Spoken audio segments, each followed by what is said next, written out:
Bueno, tenemos en el estudio para los últimos 15 minutos, un poquito 20, más, 18, sí. 20, al compañero que fue legislador, diputado, ministro de Medio Ambiente también, al compañero Juan Cabandier. ¿Cómo estás, Juan? Muy bien, buen día o casi buenos mediodías. Bueno. Perdón por la tardanza. No, está muy bien. Mientras tanto te reemplazó el titular de la Pastoral Social, así que bueno, tuvimos todo el programa completo. Lo mató la escalera. Bueno, como Juan, todos nosotros. vamos a tratar de aprovecharte todo el tiempo posible. Salió un artículo tuyo muy bueno respecto a un debate sobre cómo tendríamos que reivindicar la memoria, verdad y justicia.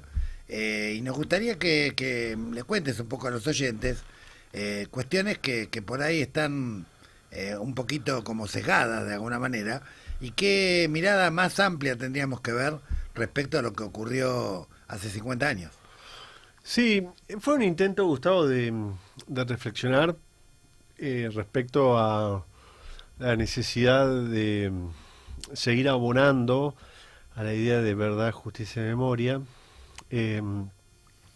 sin ponerle elementos o sin incluirle elementos que nos lleven a la nostalgia. No es porque sea un enemigo acérrimo de la nostalgia, Sí. que muchas veces es buena la nostalgia, pero me parece que en una temática tan sensible como esta, no permitirse reflexionar algunos aspectos de lo acontecido en la última dictadura podía o puede llevarnos a cometer, digamos, un error de interpretación, ¿no? En términos de que yo creo que la nostalgia a veces nos engaña, ¿no? Porque nos hace creer que puede volver el pasado así como fue. Y nada se repite de la misma manera. Entonces, No, eso nos lleva a ser como una reivindicación de un estilo, de una época que pasó hace 50 años, y una narrativa, a la que yo llamo, bueno, es narrativa setentista, de pensar que lo que se hizo hace 50 años hay que repetirlo en el presente. Y eso es un error importante, porque yo creo que es una época distinta, es un tiempo distinto, es una sociedad distinta, y bueno, y uno puede pensar que reivindicar la entrega y la lucha de aquella juventud que ponía la palabra y el cuerpo, las dos cosas a la misma vez, es un hecho destacado y hay que hacerlo. Que no es lo mismo que reivindicar las decisiones que tomaron en su momento las conducciones de distintos grupos juveniles en aquel momento. Porque, vos fíjate, Perón gana en el 73 por el 62%, 61,8%. sí. Y a pesar de eso, distintos grupos cometieron digamos, hechos que Atentados después de que... desestabilizaron la democracia. Exacto. Democracia, que es Sí. el elemento más preciado que tenemos. Entonces, más allá, yo no quiero reparar en esos errores de las conducciones, pero sí me parece que era necesario hacer un análisis profundo en ese sentido, que es lo mismo que quizás una crítica para dentro del peronismo, que es donde yo me siento identificado, no reivindicar a Rucci, ¿no? O seguir abonando la idea de que Rucci era traidor. Entonces yo me empecé a preguntar, a partir del libro de Abal Medina, a partir de Operación Traviata, a partir de testimonios de personas que de la época que le fui preguntando qué pensaba de Rucci, la primera respuesta era que era un traidor. Y entonces la contrarrespuesta era, ¿por qué traidor? ¿Si era traidor con los trabajadores? No. Porque lo reivindican hoy en día, lo reivindicaron, era traidor con el general, no, porque tenía más relación que la conducción de Montoneros con el general. Si el general lo tenía como un hijo, era traidor por la masacre de Seiza, pero si Rucci no estuvo en eso, fue Osinde, que Sí, Osinde respondía a López Rega, Rucci tenía un un enfrentamiento con Sí, López sí. Rega, pensaba que un estúpido, como todo el peronismo, o gran parte, gran mayoría del peronismo, y entonces, ¿traidor a qué? Entonces, me parece que ahí hay cosas a revisar, ¿no es cierto?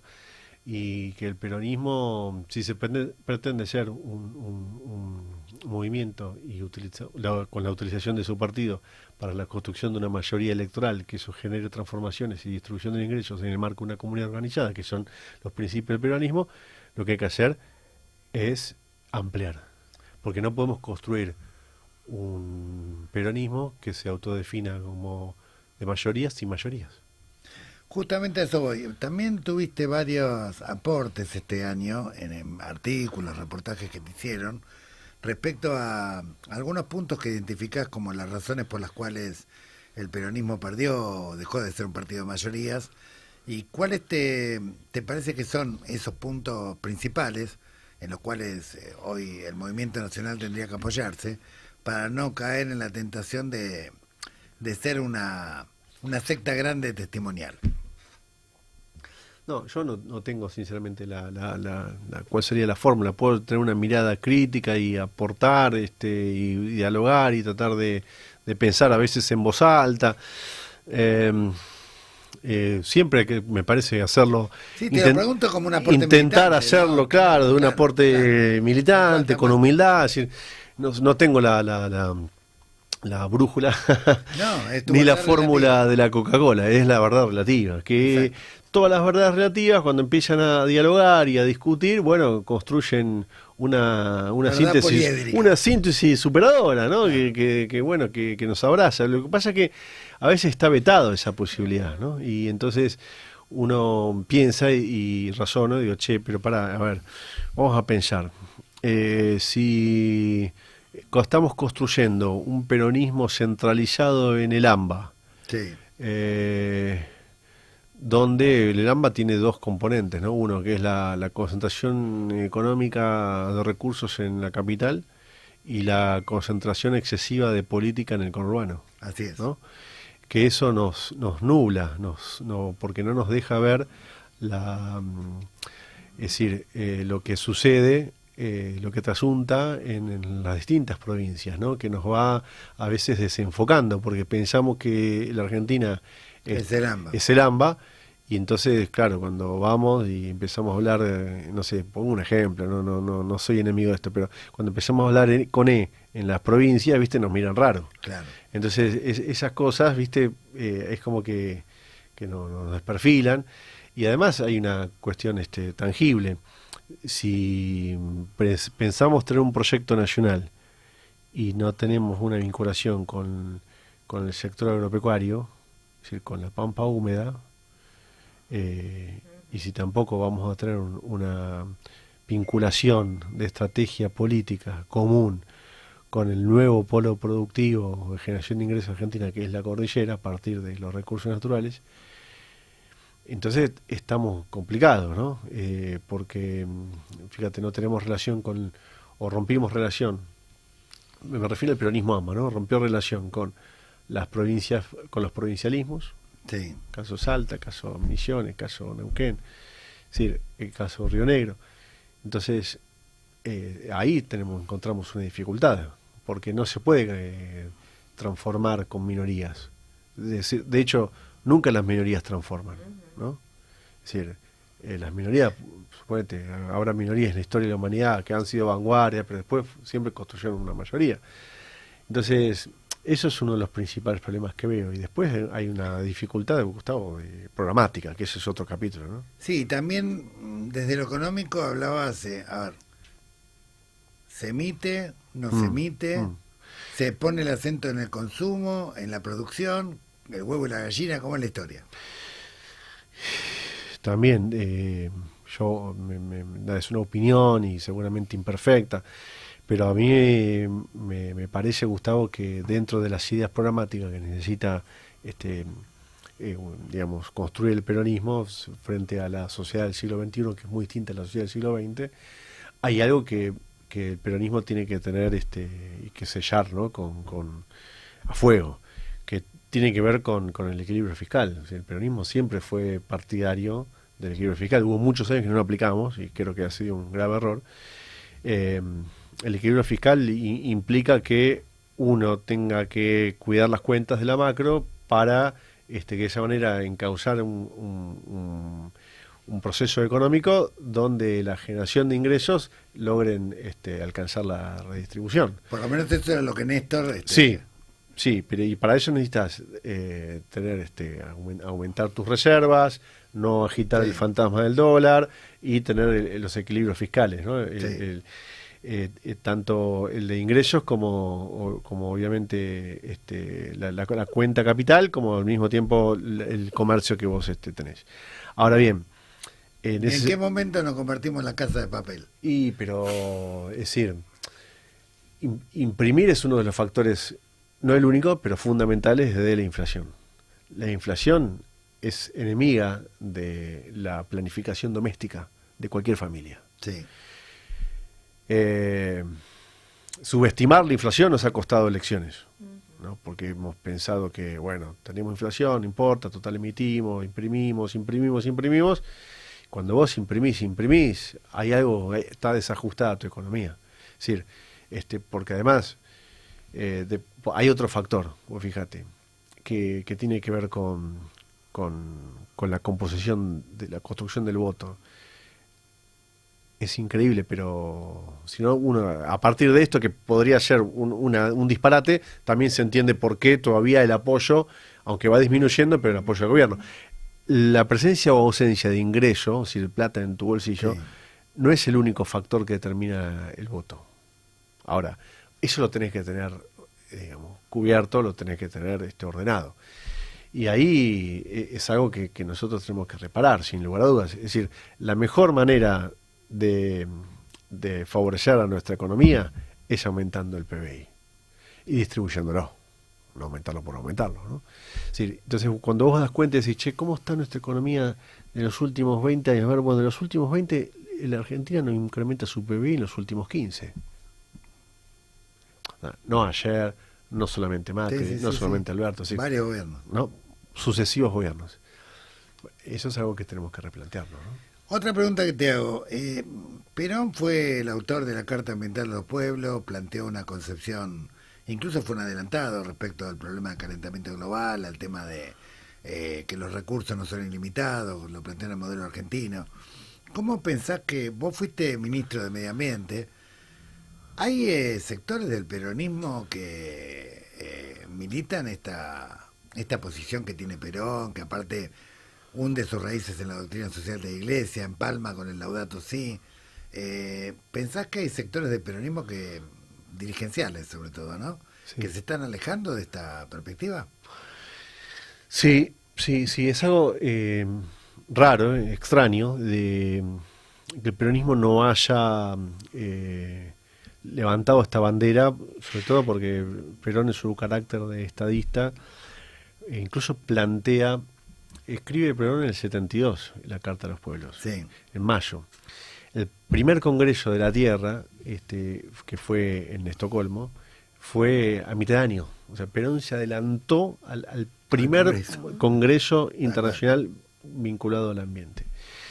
Así como Francisco también se adelanta con la Laudato Si, por ejemplo, el Acuerdo de París. Claro. ¿No?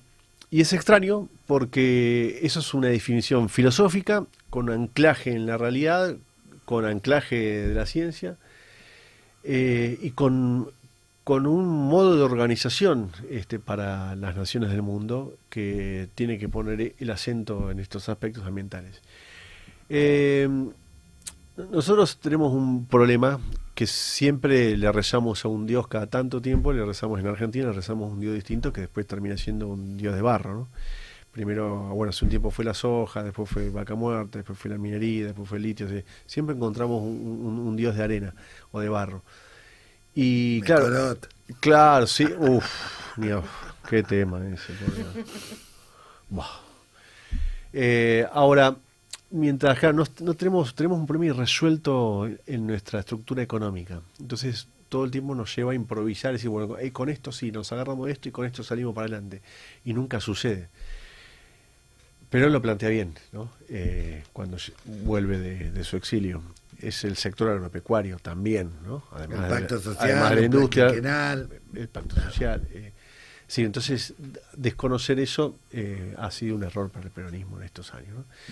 Y si encontramos ahí la síntesis, ojalá que teniendo una buena administración de los recursos, no siendo enemigo acérrimo como ejercicio casi, digamos, por deporte, sin racionalidad, digamos, de algunas actividades que conllevan alguna contaminación, porque lo que establece incluso la Laudato Si es que el problema es socioambiental, no es ambiental a secas, ¿no? Entonces, ahí entra otra jugada, u otros elementos, u otros tópicos, ¿no? Que son globales. Porque vos decís, che, Europa, o las potencias, Estados Unidos, Europa, destrozaron los ecosistemas, los biomas. ¿Para qué? Para poder industrializarse y para generarle buenas condiciones de vida para sus poblaciones. Ahora bien, ¿cuánto implica en contaminación y en degradación ambiental cada aumento del PBI de las potencias mundiales? Claro, la deuda norte-sur. Claro. Entonces, sí, ¿por qué nosotros no podemos utilizar nuestros recursos para lograr un estándar de desarrollo, para contemplar a los que quedan atrás? Y las naciones potencias mundiales no se cuestionan nunca el crecimiento de su PIB. Entonces ahí tendría que entrar otra cuestión, que es quién tiene que crecer y quién no tiene que crecer. Porque viste que siempre hablamos de los países en desarrollo, subdesarrollados, pero nunca hablamos de los países sobredesarrollados. Hay naciones que están sobredesarrolladas y no se cuestionan el crecimiento de su PIB. Y construyen escenarios de consumo de bienes y servicios ficticios, insustentables, y que solamente acuden a la satisfacción personal de las personas a través de la publicidad o el marketing, de productos que no necesitan. Y eso sigue abundando y sigue proliferando. Y eso genera una contaminación que no tenemos en cuenta. Entonces, nosotros necesitamos desarrollarnos. Bien, hay que hacerlo no como en el siglo XX, hay que hacerlo sobre mecanismos de sostenibilidad, ¿no? Algunos cuestionan la sostenibilidad, quizás muchos autores marxistas dicen, no existe la sostenibilidad, sí. Bueno, está bien, no importa, nosotros pensamos, nos agarramos de la Laudato Si. Y algunos dirigentes peronistas también. También, sí, sí, nosotros nos agarramos de la Laudato Si, decimos, bueno, sí, socioambiental, entonces hay que desarrollarse, no como en el siglo XX, pero sí hay que desarrollarse. Bueno, ahora, tenemos que dar una discusión norte-sur, ¿no? O Centroamérica, sur, y contra las potencias, o no contra, sino en el marco de una discusión con las potencias incluidas y con las grandes corporaciones adentro de esos encuentros. Porque, ¿qué pasa en el ámbito internacional ambiental? Ahora pasó la COP de Brasil y el año que viene va a haber otra COP, o a fin de año va a haber otra COP. Ahora, en esa siempre está el Estado, nunca están los Elon Musk, nunca están los ¿cómo se llama? El de Microsoft, nunca están los grandes, que son los grandes contaminadores, ¿no? Y que son los que utilizan los recursos naturales para la IA, para las tecnologías. Entonces nunca están presentes esas personas. Entonces la ONU a veces es como un como si. ¿Vieron cuando Trump le tira a los organismos internacionales? Algo de razón tienen ellos, ¿no? Es un loco, todo lo que cosa, pero hay un gran como si en los organismos internacionales. Un lenguaje diplomático que lo único que hace es perdurar las inequidades. Entonces, hay que discutir esas cosas, ¿no? Bien. Sí, y la última pregunta, Juan, porque ya nos estamos cerrando lamentablemente. El frentismo del peronismo, ¿cómo tiene que ser? Opa. No, porque vos en algún momento planteaste como que está muy bien la transversalidad, está muy bien haber trabajado, digamos, la unidad, máxima unidad de acción, digamos, del campo popular, pero también hay algún cuestionamiento a una disolución de ciertos principios doctrinarios o enfoques económicos, ¿no? Bueno, no sé cómo tiene que ser, yo creo que tiene que ser amplia, ¿no? A mí me parece que Néstor tuvo una buena capacidad de lectura post-2001 y encontró un sujeto político que no tenía representación, que era la izquierda nacional y el progresismo, etc. Entonces Néstor los convoca. Eso está muy bien, es un activo. A mí me parece que en algún momento la estética, el arte, ¿no? Muchas veces se habla del arte y la estética, los procesos sociales, la estética, el estilo, la temática, los tópicos, en algún momento primaron de ese sector, de la izquierda nacional y del progresismo, por sobre la mirada del peronismo. Y entonces yo creo que una reconstrucción hay que hacerla desde la mirada del peronismo,